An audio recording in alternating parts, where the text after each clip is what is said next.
Vocês não vão acreditar no que está aterrorizando o mundo.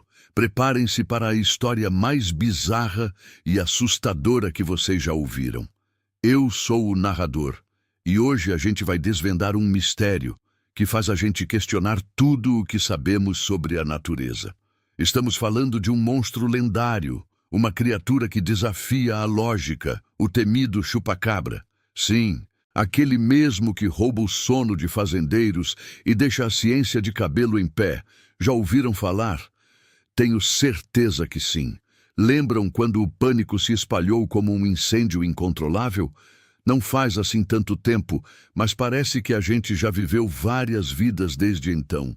Animais mutilados, coitados, encontrados sem uma gota sequer de sangue no corpo.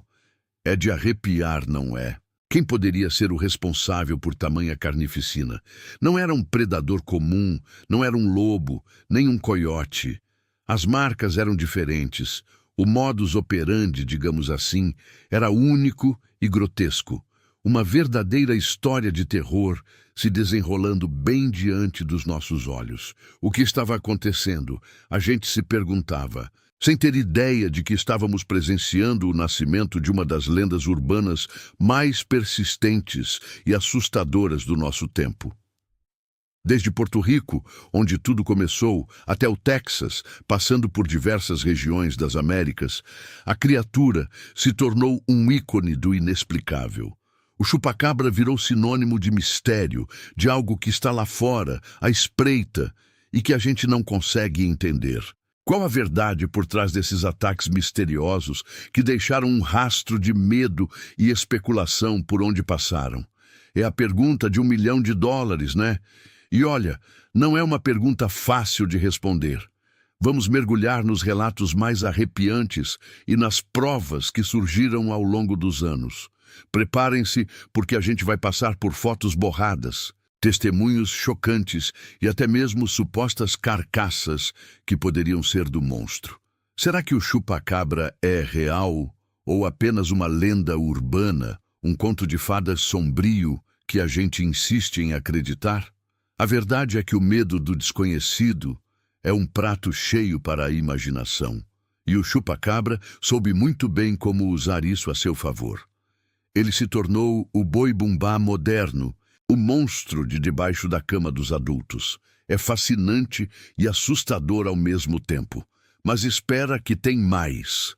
Antes de continuarmos nossa jornada por essa história de arrepiar, se inscrevam no canal e contem pra gente nos comentários de onde vocês estão assistindo. A participação de vocês é super importante pra gente. Agora, voltando ao nosso mistério. Quem são os envolvidos nessa história de terror que atravessou fronteiras e mentes? De onde veio essa criatura e por que ela continua a nos assustar e a povoar nossos pesadelos? Será que existe uma explicação científica para tudo isso? Ou estamos diante de algo que a ciência ainda não consegue compreender? Essas são as perguntas que nos guiarão na próxima parte dessa investigação. Fiquem ligados, porque o mistério está apenas começando a se desenrolar.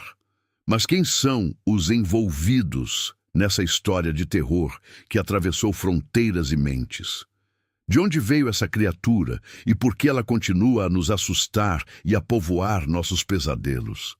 Será que existe uma explicação científica para tudo isso? Ou estamos diante de algo que a ciência ainda não consegue compreender? Essas são as perguntas que nos guiarão na próxima parte dessa investigação. Fiquem ligados, porque o mistério está apenas começando a se desenrolar. E foi assim, meus amigos, que tudo começou, com as vítimas iniciais. Não eram pessoas, mas sim animais indefesos, coitados. Cabras, galinhas, vacas, até cavalos.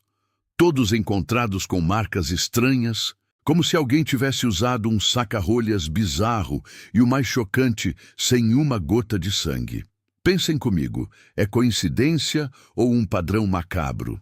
Quando 1 ou 2 casos acontecem, a gente até pensa em predadores comuns, mas quando centenas de animais começam a aparecer assim, Em diferentes fazendas, em diferentes regiões, a pulga atrás da orelha vira um grilo ensurdecedor, não é mesmo?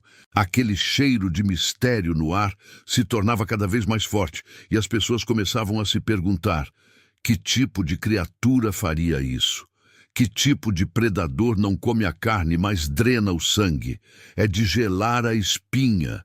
E aí entram em cena os testemunhos-chave. Pessoas comuns como eu e você, que de repente se viram no meio de um pesadelo. Fazendeiros que acordavam para encontrar seus rebanhos dizimados. Caçadores experientes que juravam nunca ter visto algo parecido. E até mesmo famílias que, assustadas, relatavam avistamentos de uma criatura bizarra. Essas pessoas, nossos testemunhos-chave, são a base da lenda do chupacabra. Elas viram, elas sentiram o medo, e seus relatos, muitas vezes consistentes entre si, deram forma ao monstro.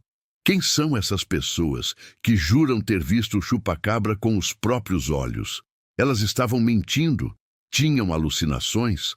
Ou realmente se depararam com algo inexplicável que a ciência ainda não conseguiu nomear? A fé nos relatos dessas pessoas é o que manteve a lenda viva por tanto tempo. Claro, não poderiam faltar os cientistas e céticos, aqueles que, com a lupa da razão e da lógica, tentaram explicar, desmistificar. Eles falavam em coiotes com sarna, em cachorros selvagens, em anomalias genéticas, em doenças que causavam a queda de pelos. Tentaram de tudo para trazer o chupacabra para o mundo real, para o campo da biologia conhecida. E esse é um grande mas. As provas eram fortes demais para serem ignoradas, não é mesmo? As marcas de punção, a ausência total de sangue, a maneira limpa como os ataques eram feitos. Era difícil encaixar tudo isso em explicações convencionais. A cada nova teoria científica parecia surgir um novo caso ainda mais bizarro que a derrubava. O chupacabra parecia gostar de zombar da ciência, de mostrar que ele estava um passo à frente. E como um bom espetáculo de terror se espalha.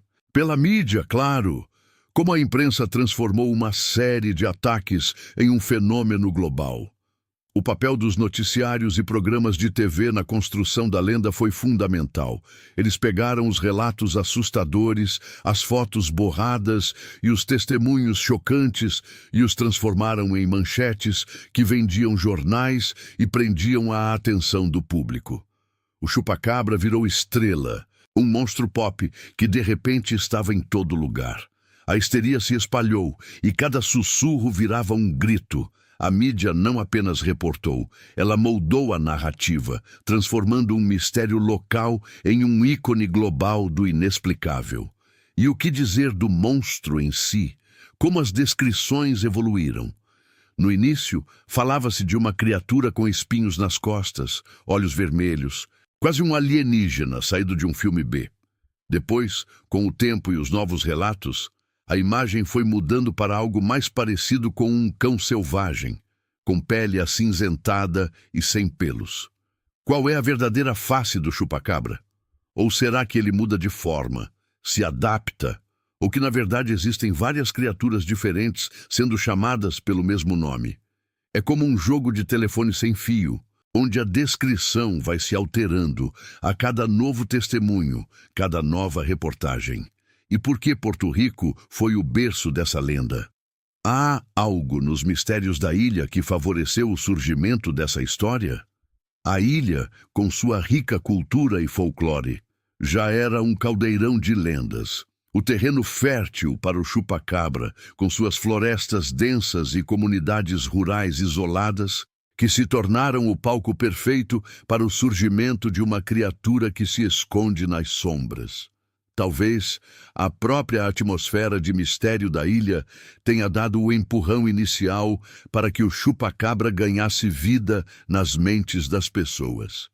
Agora que sabemos quem está envolvido nessa trama de mistério e terror, que tal mergulharmos nos detalhes mais bizarros e nas evidências que chocaram o mundo? Preparem-se, porque a próxima parte promete ser ainda mais arrepiante E então, meus caros detetives do sobrenatural, chegamos ao ponto crucial da nossa investigação: as provas, ou como eu gosto de chamar, as provas fotográficas. As fotos borradas, os vídeos tremidos, aquelas imagens granuladas que mais parecem ter sido tiradas com uma batata do que com uma câmera. Vocês não vão acreditar na quantidade de vezes que algo assim surgiu, prometendo revelar a verdadeira face do chupa-cabra. Mas, vamos ser sinceros, será que alguma delas realmente mostrava a criatura? Ou tudo não passava de uma ilusão de ótica? Um jogo de sombras, ou pior ainda, uma montagem mal feita para ganhar uns cliques na internet. É impressionante como a gente quer tanto acreditar que qualquer borrão se torna o monstro que a gente tanto teme. Mas espera que tem mais. Além das fotos duvidosas, tivemos os famosos corpos encontrados. Esses sim deram o que falar. Animais com características estranhas, que pareciam nem cão nem lobo, mas algo totalmente diferente. Eram anomalias genéticas, mutações bizarras que a natureza insiste em nos pregar, ou estávamos finalmente diante de um exemplar do verdadeiro monstro? Lembro-me de um caso em particular, lá no Texas, onde um fazendeiro encontrou uma criatura sem pelos, com dentes afiados e uma pele acinzentada. A internet foi à loucura. Era o chupa-cabra, gritavam alguns. Era um coiote com sarna, respondiam os céticos. A verdade é que cada novo corpo encontrado só adicionava mais lenha na fogueira do mistério, fazendo a gente coçar a cabeça e se perguntar: o que diabos é isso? E claro, não poderíamos deixar de lado as teorias da conspiração. Essas são as minhas favoritas. Experimentos governamentais falhos, que criaram a criatura em laboratório e ela fugiu. Criaturas alienígenas que vieram de outro planeta para sugar o sangue dos nossos animais? As teorias mais loucas que surgiram para explicar o inexplicável são um show à parte. Tem gente que jura de pé junto que o chupa-cabra é um projeto secreto militar, uma arma biológica que deu errado. Outros acreditam que ele é um ser interdimensional, que aparece e desaparece à vontade. É fascinante como a mente humana, diante do desconhecido, consegue criar narrativas tão elaboradas e mirabolantes, não acham? E quem não se lembra dos ataques mais famosos? Aqueles casos que chocaram a opinião pública e que alimentaram a fama do chupa-cabra mundo afora. Teve o ataque em Porto Rico, que deu origem a tudo, com as cabras encontradas mortas e drenadas. Teve o caso no México, onde um rebanho inteiro foi dizimado em uma única noite. E os ataques no Texas, que trouxeram a lenda para o território americano. Quais foram os mais convincentes para vocês? Aqueles que realmente fizeram vocês pensarem: putz, isso não pode ser coisa de animal comum. Cada um desses casos, com suas peculiaridades e horrores, serviu para cimentar a lenda na nossa cultura popular. E a assinatura do chupa-cabra? Essa é clássica. 2 marcas de punção no pescoço perfeitamente simétricas e sem uma gota de sangue no local. Esse é o cartão de visitas da criatura, não é mesmo? Mas como ele faz isso? É um tipo de vácuo? Uma enzima que impede a coagulação? A ausência de sangue é o que mais intriga cientistas e investigadores. Se fosse um predador comum, haveria bagunça, sangue por todo lado. Mas com o chupa-cabra é uma limpeza cirúrgica, quase assustadora. E os rumores e lendas urbanas, então? Histórias que se espalharam como fogo, adicionando camadas de mistério e terror à lenda. Aquele seu amigo do primo do vizinho que jura ter visto um chupa-cabra na beira da estrada. As histórias de encontros noturnos e sustos que viraram contos de fogueira. Qual a sua favorita? A que mais te fez sentir um arrepio na espinha? Mesmo com a ciência tentando desmentir, por que o chupa-cabra continua a aparecer em novos relatos? O que nos faz acreditar? Será que um dia vamos descobrir a verdade? O chupacabra é uma criatura real, um animal desconhecido, ou apenas o resultado do medo humano, da nossa necessidade de explicar o inexplicável? O debate continua aberto, meus amigos. O que vocês acham? O chupacabra existe ou é apenas uma lenda que se recusa a morrer, vivendo nas sombras da nossa imaginação? Deixem seus comentários e teorias lá embaixo, porque o mistério é ainda mais divertido quando a gente tenta desvendá-lo juntos.